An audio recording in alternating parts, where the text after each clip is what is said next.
January 30th, 1945. The Baltic Sea is black and endless and full of ghosts. Captain Alexander Marinesko stands on the bridge of the Soviet submarine S-13, collar up against the knife wind, binoculars pressed to his eyes. He is 32 years old, broad-shouldered, with a thick neck and a face that already looks older than it should. The war has carved lines around his mouth that were not there 3 years ago. His crew calls him the terror of the Baltic, sometimes with admiration, sometimes with unease. He is a good captain. He is also a man the Soviet Navy does not quite trust. Too independent, too fond of vodka, too willing to say what he thinks. The sea around them is a flat sheet of iron under a low ceiling of cloud. It is night, but there is a faint grayness at the horizon, the kind of winter light that never becomes day and never quite allows full darkness. The periscope and the deck are slick with freezing spray.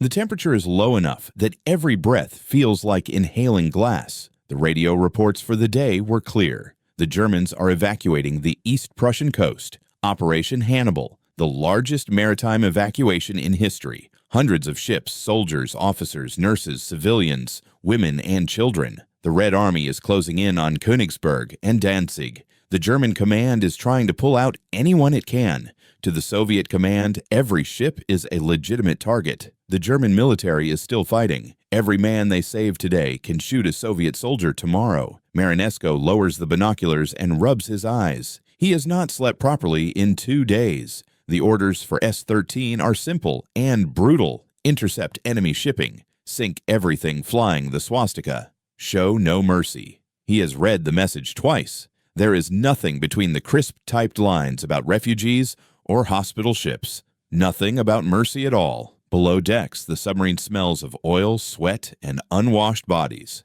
47 men living for weeks in a steel tube, all pipes and valves and humming machinery. In the forward torpedo room, senior torpedo man Ivan Petrenko checks the seals on the tubes for the 3rd time that night. He is 21 years old, from a village near Kyiv, and he has been at sea long enough that dry land feels like a story someone told him once. He does not think about politics. He thinks about doing his job correctly so that when the captain shouts fire, the torpedoes leave the tubes and do what they are meant to do. At the navigation table, Lieutenant Viktor Savchenko traces their course with a pencil on a chart. He is thin, bespectacled, the kind of man who looks more like a schoolteacher than an officer. He checks their position against the last known reports of German convoys. Somewhere to the south, near the Pomeranian coast, there should be ships, many ships. He adjusts his glasses and feels his stomach twist with a strange mixture of anticipation and dread. Every contact could mean promotion, recognition, the chance to prove himself. Every contact could also mean they are about to kill hundreds or thousands of people whose names they will never know.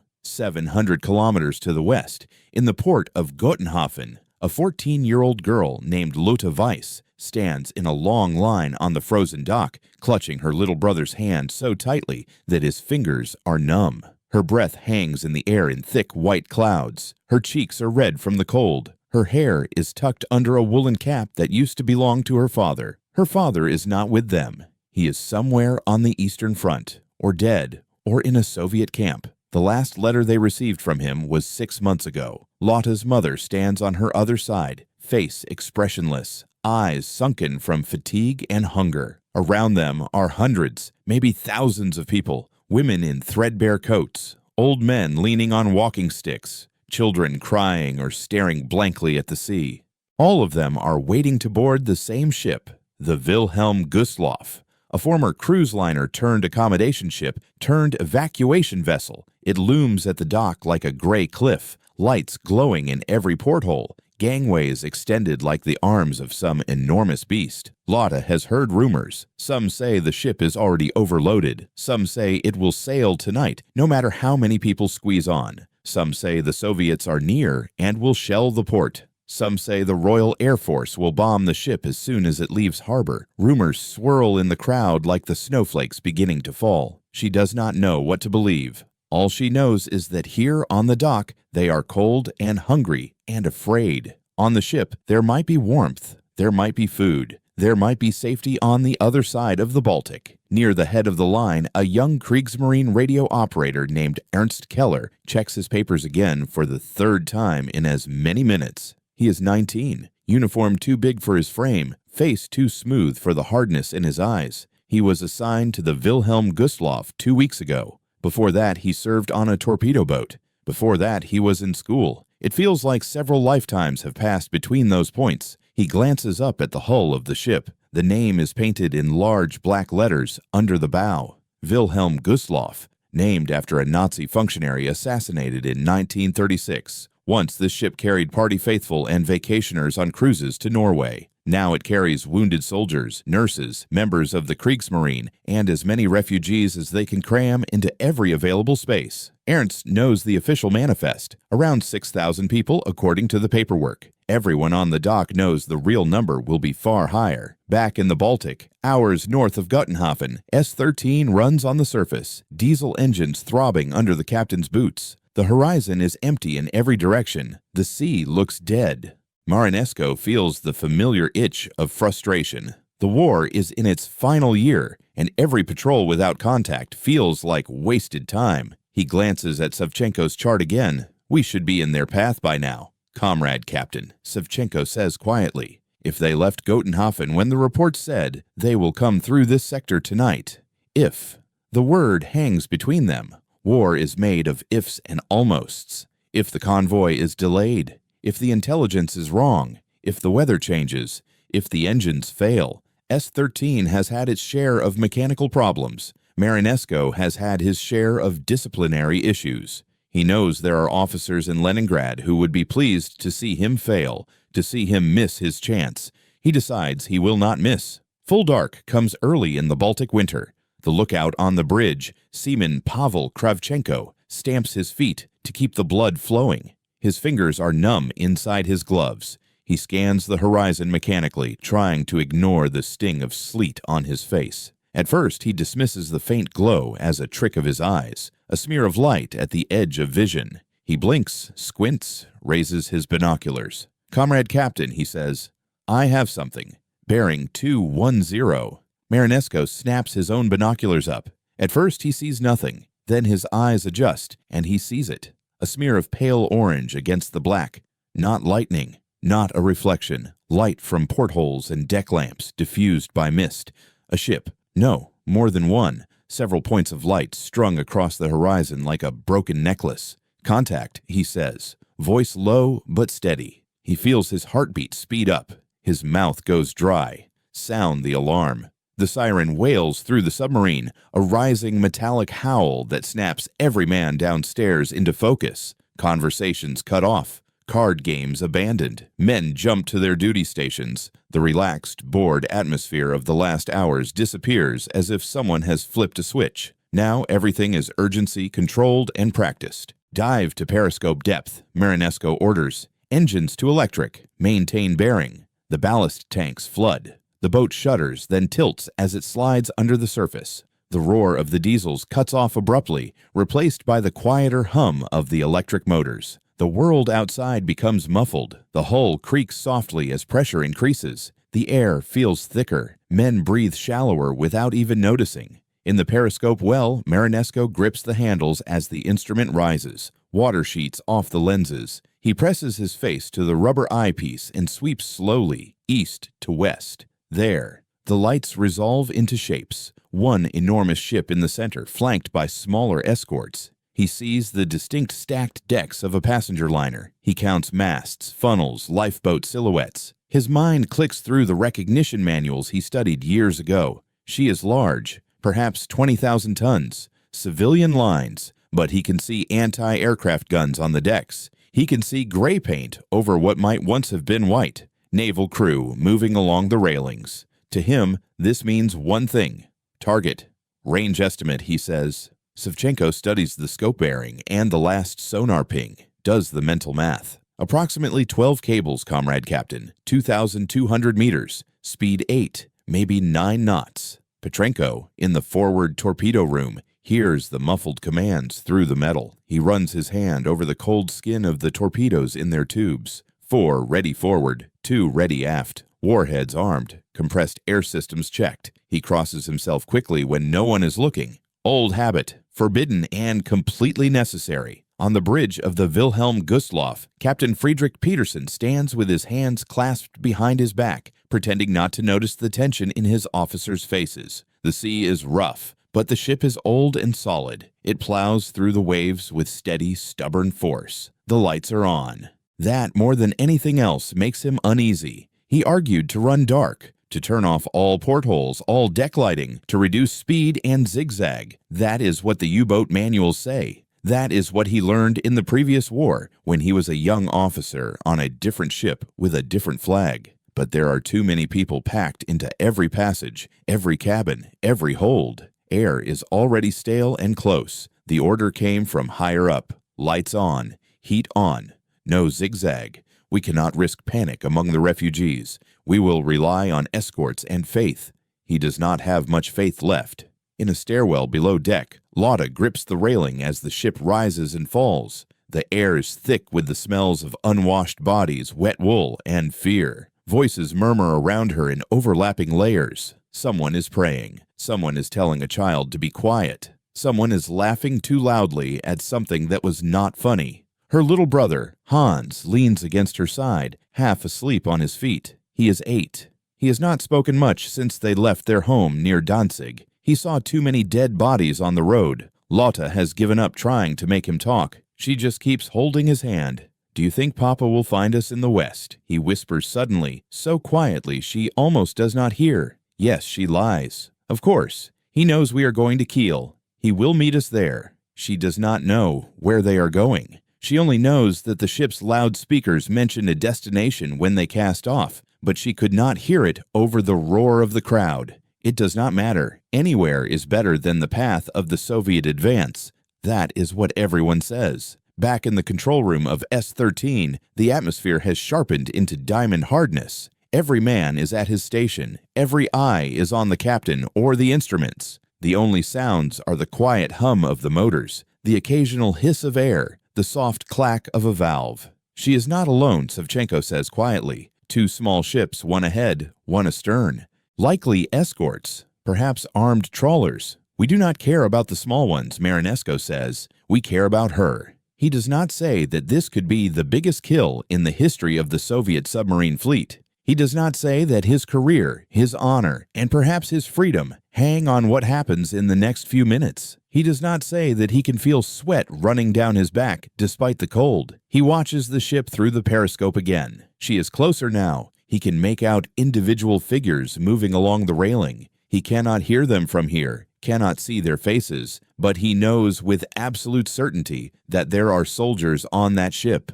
Naval personnel, perhaps U-boat crews being redeployed, perhaps officers. As for the civilians, if they are there, that is the German command's responsibility. They chose to put them on a ship in a war zone. He has his orders.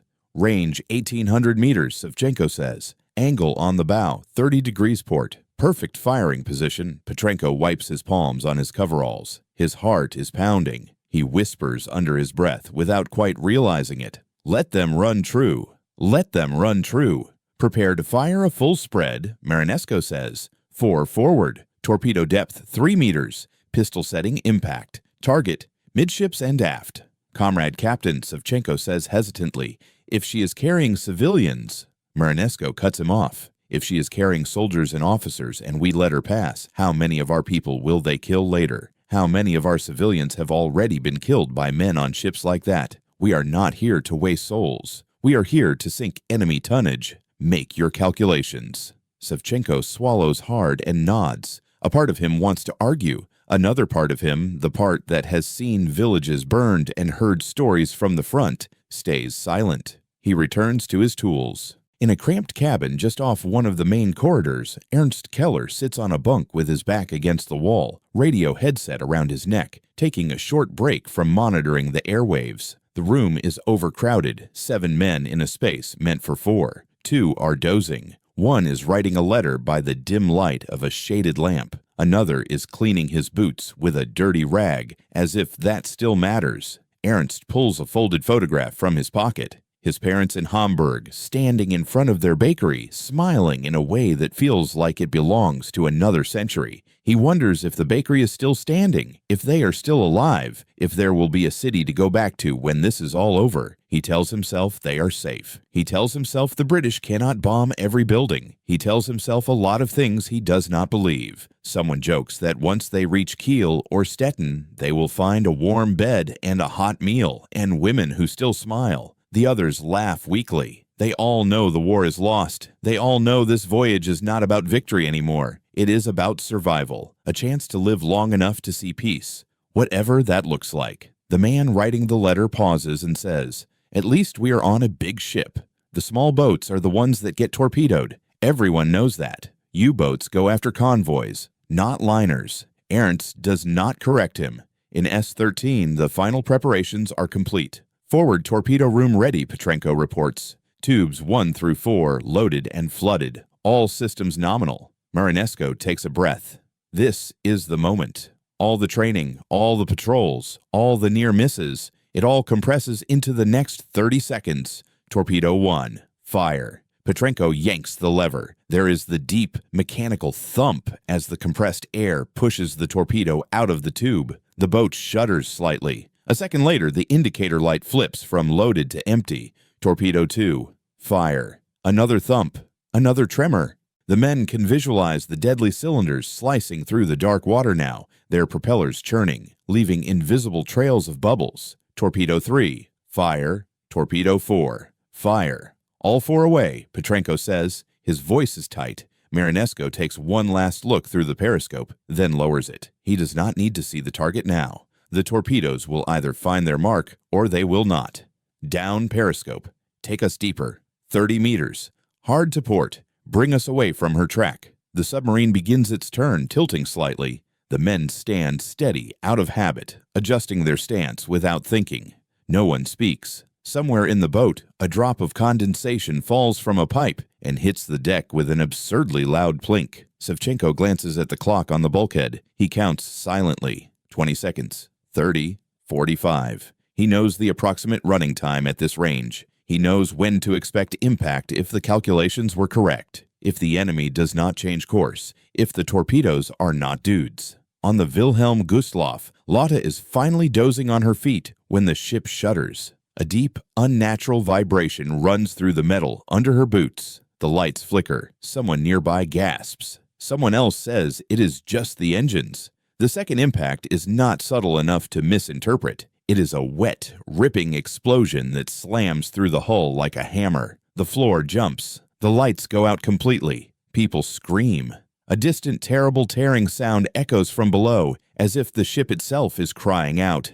In the radio cabin, Ernst is thrown from his bunk onto the floor. The lamp shatters. Glass sprays across the room. The letter on the table flips into the air, page tearing. An alarm bell begins to clang in the corridor outside. A voice shouts, "Torpedo hit! Torpedo hit!" All hands to emergency stations. He scrambles to his feet, heart slamming against his ribs. He knows that sound. He has heard it in training drills and seen it in films about Allied ships. He never truly believed he would hear it for real. In the control room of S-13, the dull booms reach them even through water and steel. 1, 2, 3. A fourth. Weaker, or perhaps it is the echo of the first. The hull reverberates faintly. A few flakes of rust drift down from a seam overhead. "Direct hits," Savchenko says, voice barely above a whisper. "Hold course," Marinesko says. "No cheers, no triumph. Just the next task. We will come back to periscope depth once she has stopped moving. Then we confirm. Then we record." He turns away from the periscope, and for a brief second, when no one can see his face clearly, something flickers there. Not regret exactly. Something closer to a weary recognition. Another ship, another set of souls consigned to the dark, another line in a report that will be summarized in tonnage and estimated enemy losses, and nothing about Lotte, or Hans, or Ernst, or the way a ship full of human beings sounds when it begins to die. When the first torpedo hits, Lotte does not understand what has happened. There is only a violent lurch, a deep metallic scream that seems to rip through the bones of the ship, and then darkness as the lights die all at once. For a heartbeat, there is silence, like the moment between inhaling and exhaling. Then the ship lifts hard to port, and the world turns into noise. People fall like dominoes in the narrow corridor. Someone slams into Lotta from behind, and she is thrown against the cold steel wall, forehead cracking against a rivet. She tastes blood. Hans's hand is torn out of her grip. He shouts her name, but the sound is swallowed by an explosion of voices, metal grinding on metal, the thin, hysterical edge of real panic. The floor is no longer level. It tilts under her feet, her boots sliding on spilled water, and something slicker that she does not want to think about. She forces herself upright, fingers clawing at the rail.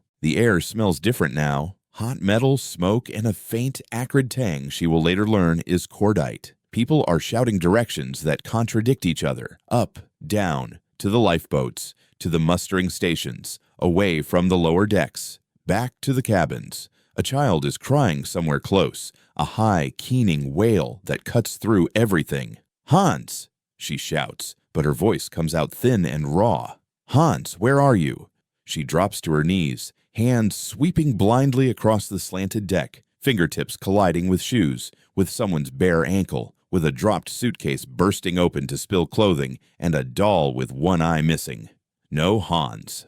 A man stumbles over her, falling, elbow catching her cheek. Stars explode behind her eyes. Below them, in the lowest decks, the water arrives like a living thing. It surges through the ruptured hull with unstoppable force, a black wall that smashes doors off hinges and sweeps through cabins where people are still trying to stand up. In one cramped compartment, Ernst Keller feels the floor jump, then hears the second and third explosions reverberate through the bulkheads. The radio set goes dead as the power fails. The emergency lamp flickers on, casting everything in a sickly yellow. He is halfway to the door when a cold wave hits his boots. For a split second, his brain refuses to connect this sensation with reality. The Baltic Sea is supposed to be on the other side of many meters of steel. Then the next wave hits, higher, stronger, taking his legs out from under him. The water is unimaginably cold, a temperature that punches the breath out of his lungs. He gasps involuntarily and takes in a mouthful of brackish air that tastes of rust and oil and something faintly rotten. The door will not open. He and another sailor throw themselves against it, shoulders slamming into steel. It groans but holds. The ship's tilt worsens, turning the door into a ramp they are trying to climb. The water is up to Ernst's waist now, then his chest. The emergency lamp flickers and dies, plunging them into blackness so complete it feels solid. Someone is praying in the dark, rapid, frantic words tripping over each other. Someone else is sobbing. Ernst feels something brush past his face. He grabs it on instinct. It is the photograph of his parents, the one from the bakery. The corner is torn. The image is already blurring as the emulsion dissolves.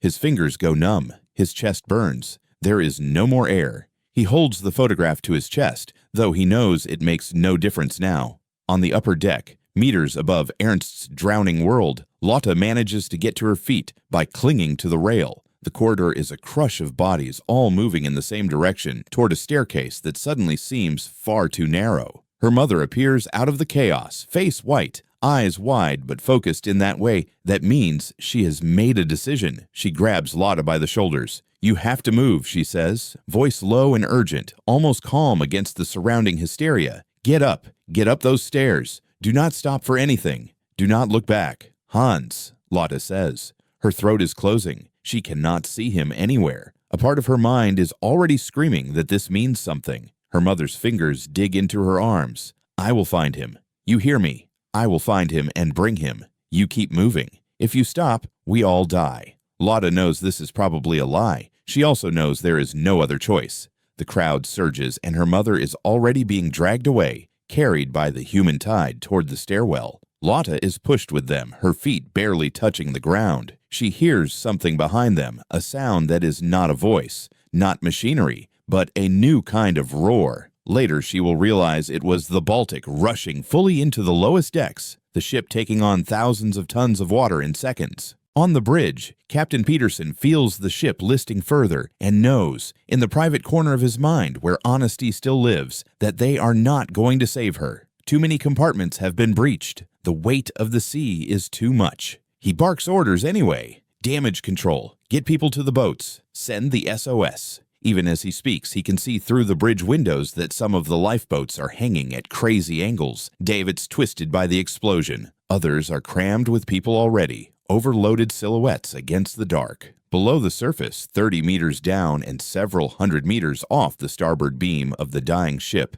S-13 moves silently through the black water. The sounds of catastrophe above are muffled into low, distant booms and groans transmitted through steel and sea. To the men inside the submarine, it feels like being under a thunderstorm inside a metal coffin. In the periscope well, Marinesco raises the instrument again. The boat has leveled off enough for a quick look. Water sheets off the lens as it breaches the surface. He presses his face to the eyepiece. The Wilhelm Gustloff is no longer a proud liner cutting through the waves. She is tilting heavily to port, her white-gray hull at an unnatural angle against the horizontal line of the sea. Lights flicker along her length, some still on, others dark, creating an uneven pattern that makes her look wounded, like an animal bleeding out. He can see movement on the decks, tiny dark figures swarming toward the lifeboats, some climbing rails, some simply jumping. For a moment, just a moment, Marinesco's trained eye stops seeing tonnage and starts seeing individual human beings. A woman in a light-colored coat, holding something wrapped in a blanket. A sailor trying to release a lifeboat as people pour into it, nearly capsizing it in their desperation. Someone hanging from a rope, losing their grip and falling into the churning black water below. Savchenko watches the captain's knuckles whiten on the periscope handles. For the first time since he has served under Marinesco, he sees hesitation, a fractional pause, a tightening of the jaw, as if the captain is forcing himself to look, to witness what 4 commands of fire have unleashed. "We have to go, Comrade Captain," Savchenko says quietly. His voice is respectful, not pressing, but the meaning is clear. They are still in enemy waters. The escorts may already be searching for them. Every second at periscope depth increases the chance of being seen, of being hunted, of ending up like the ship they have just struck. Marinesco lowers the periscope slowly, as if it weighs a ton. His eyes are darker when he looks up, pupils still constricted from the light outside. There is no triumph in them,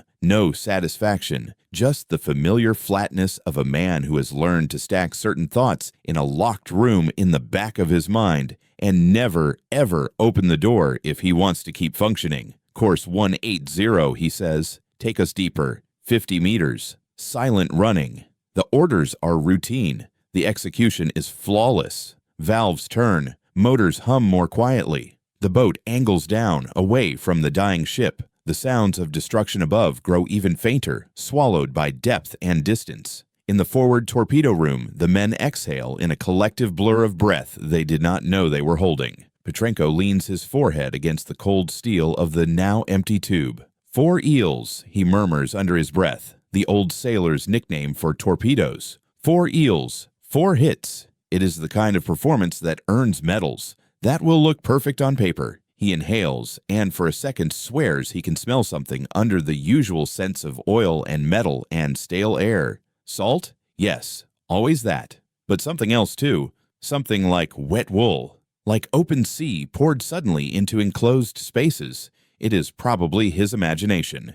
The human mind has a way of filling in sensations that the body cannot actually experience. He pushes the thought away and begins the process of checking the reserve torpedoes. There will be reports to write, maintenance to do. War does not stop to let anyone sit with the weight of what they have done. Above them, on the surface of the Baltic, the Wilhelm Gustloff is losing her fight against physics and time. The list increases. Objects that were anchored are now missiles. A piano in one of the lounges breaks free and smashes through a wall. In the dark stairwell, where Lotta is being pushed toward the upper deck, the angle becomes so steep that people begin to slip backward, their shoes sliding on the wet stairs. Someone falls and does not get up. Immediately, bodies pile on top of them, the human crush turning one person's misstep into a small disaster. Lotta's legs burn. Her hands are numb from gripping the rail so tightly. Her lungs feel too small for the air she is trying to drag into them. Every time the ship groans, a deep, awful sound that feels like it is coming from inside her own chest, she flinches.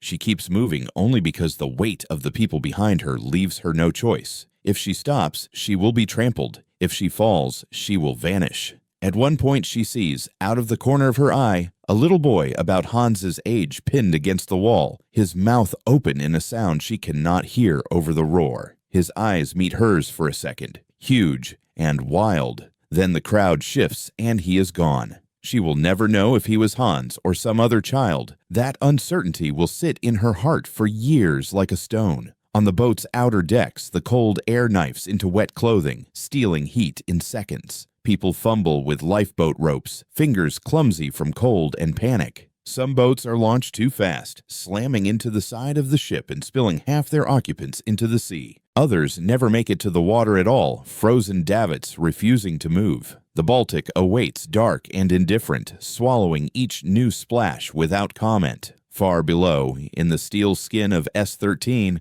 the crew goes about its tasks with the drilled-in composure of men who know that hesitation gets you killed. Depth gauges are watched. Bearings are checked. The hydrophone operator listens intently to the changing symphony of noises transmitted through the water. A ship's death throes, the distant churn of other propellers, the echoing crack of something large breaking apart.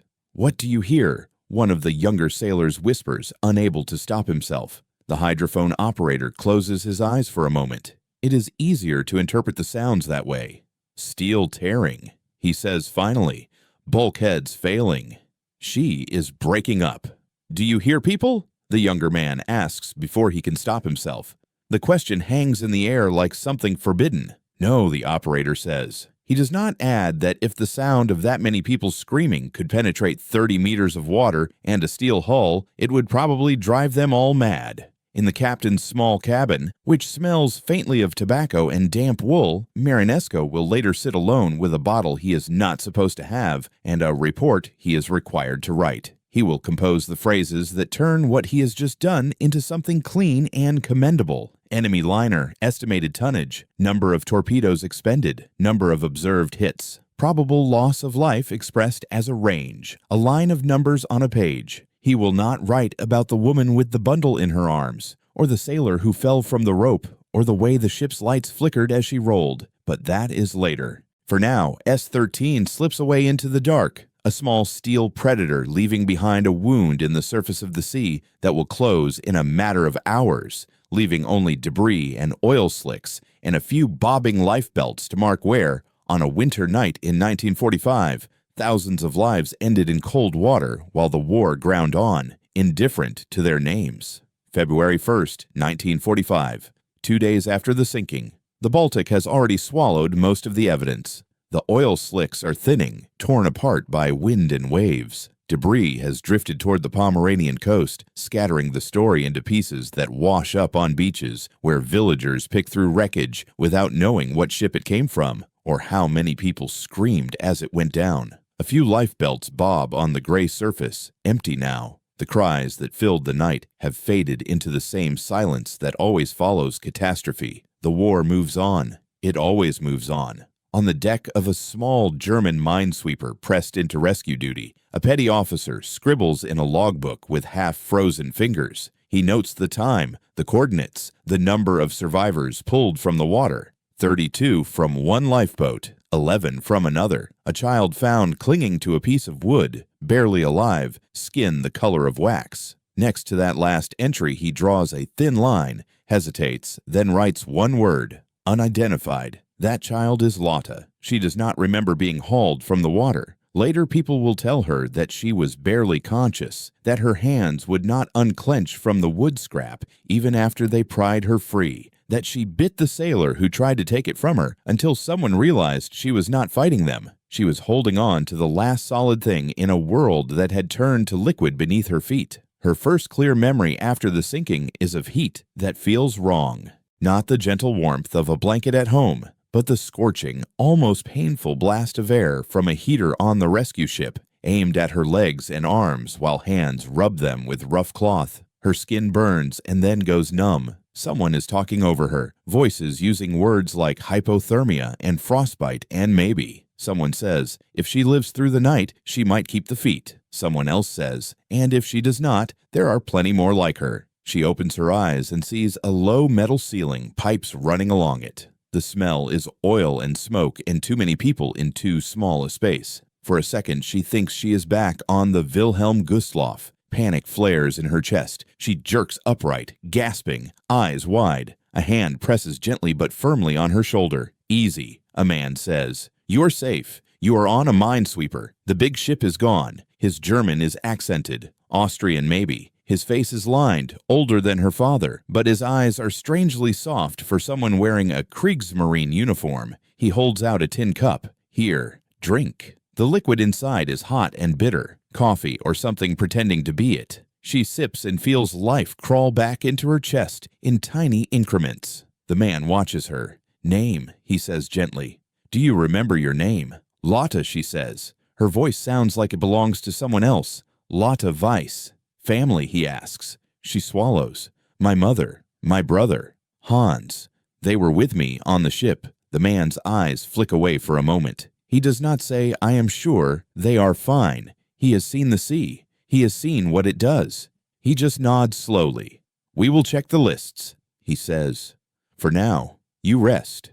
She does not rest. She lies there on the rough bunk, staring at the underside of the bunk above her, and listens.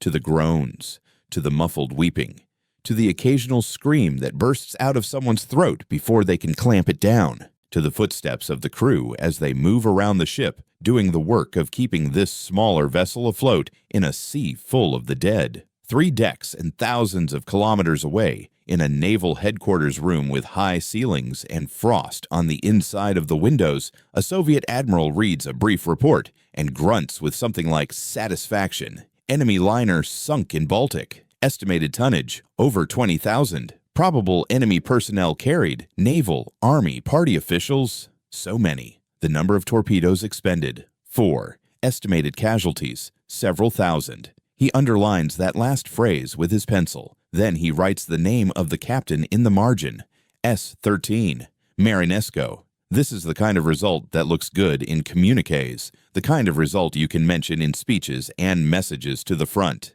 The biggest sinking in the Baltic. A blow to German evacuation efforts, a victory in a war that has demanded so much blood that even something this enormous will eventually become just one more line in a long list. But nothing about this war is simple, not even victory. Marinesco is not in Leningrad to receive immediate congratulations. S-13 is still at sea, still hunting. In the cramped warmth of his cabin, he sits at the small metal desk bolted to the bulkhead and writes the report that will eventually reach the admiral's hands. He begins with the formalities: date, time, weather conditions, position estimate, description of target, initial identification as large enemy transport or auxiliary cruiser, presence of escorts. He notes the firing solution, the number of torpedoes launched, the observed hits, the immediate effects. When he reaches the line for estimated casualties, he pauses. His pen hovers over the paper. He has no way of knowing precise numbers. He can only guess. He thinks of the deck swarming with people, the lifeboats collapsing under too much weight, the lit windows, the speed with which she rolled and went down.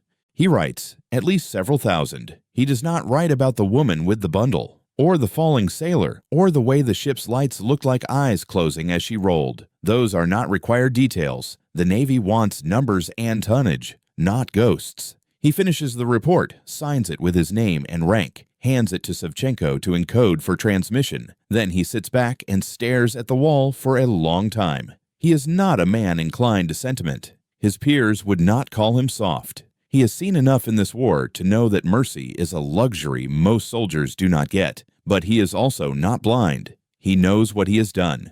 He knows that when the war is over, if he survives it, this night will follow him home and sit at the edge of his bed when he cannot sleep. Petrenko knocks once on the open frame of the cabin door. "Comrade Captain," he says, "the men are asking. Is it true? Was she really that big?" Marinesco looks at him for a moment. He sees the hunger in the young torpedo man's eyes, not for death, for meaning, for something to hold on to beyond the mechanical act of loading and firing, for confirmation that their suffering, their fear, their months underwater have amounted to something. "She was big," Marinesco says. His voice is flat. "The biggest we will ever see." Petrenko straightens a little. Some of the tension in his shoulders eases. He nods.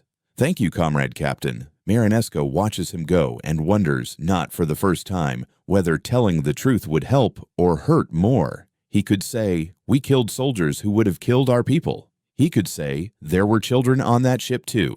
Both would be true. Neither would change the fact that what is done is done. Months later, when the war in Europe ends and the parades begin, when medals are pinned on uniforms and speeches are made about sacrifice and heroism, Marinesco will not be on the reviewing stand. His sinking of the Wilhelm Gustloff will not be trumpeted immediately as the triumph it looks like on paper. There are reasons: his drinking, his conflicts with superiors, the unofficial file that follows him through the corridors of the Navy bureaucracy. He is too difficult, too unpredictable, too unwilling to turn every story into propaganda. The victory is real, but the man who delivered it is inconvenient. He will not be named a hero of the Soviet Union in his lifetime. That will come decades later when he is no longer here to hear it. For now, there is only the sea and the next patrol and the silence that fills the spaces between commands. Lotte does not see the end of the war in a triumphant march. She sees it from a hospital bed in a refugee ward, one of many rows of iron cots in a requisitioned school building near Lübeck. Her feet are wrapped in bandages. The doctors saved them, barely. She can walk, but not far, not without pain. There are no newsreels here, no flags, no speeches. She learns that Germany has surrendered when a nurse with tired eyes mentions it in passing, the way someone might mention a change in the weather. "So it is over," the nurse says, adjusting an IV bottle. Just like that. It is not over for the people in this room. For them, the war will go on in nightmares and sudden panics, and the way loud noises make their bodies flinch without permission. For Lotte, it will go on in water, in the sound of it, the feel of it, the way even a basin of washing water can sometimes, in the wrong light, look like the dark Baltic rising around her. No one ever finds her mother's body. No one ever finds Hans. There is no grave to visit, no marker, just a wide expanse of cold sea that tourists will one day cross on ferries without knowing what is beneath them. Years later, when Lotte is a woman with lines at the corners of her mouth and a daughter of her own, she will sometimes stand at the edge of the Baltic on rare visits north and look out at the horizon. She will not throw flowers. She will not pray. She will just stand there and remember. On the other side of Europe, in a small apartment in Leningrad, Marinesco will die in 1963, aged 50. Of cancer and exhaustion and a lifetime of cigarettes and vodka and things not said. At his funeral, a few former crew members from S-13 will stand in their old uniforms, medals glinting on their chests, and talk quietly about that winter patrol. They will not use the ship's name. They will say, "Do you remember that night in the Baltic?" They will say, "No one has ever done something like that again." They will say, "They never gave him what he deserved." One of them, older now, with hands that shake when he lifts his glass, will say something he has not allowed himself to say in years. Sometimes at night, "I still hear it," he murmurs. The way the hull sounded through the hydrophones when she was breaking up. Like a voice, like crying. I know it is not true. I know it is just metal shifting. But still, no one laughs. No one tells him he is being sentimental. They all have their own sounds that follow them, their own private ghosts. Decades pass, borders shift, names change. The port of Gotenhafen becomes Gdynia in a different country. The wreck of the Wilhelm Gustloff lies in the Baltic mud, broken into 3 major pieces, guarded by currents, and the respectful distance of divers who know that this is not a playground, but a grave. Historians will argue about numbers. 9,000 dead, some will say. Perhaps more, others will counter. The single worst maritime disaster in history, more than 3 Titanics. Fewer people remember it than remember the Titanic. There were no first-class passengers here, no orchestra playing on the deck. Just soldiers and civilians from the losing side of a war that left little room for their grief. In Russia, for a long time, the sinking will be mentioned briefly, when it is mentioned at all, as a military success. In Germany, it will be wrapped in silence and shame, complicated by the fact that many of those who died were themselves fleeing a regime that had committed monstrous crimes.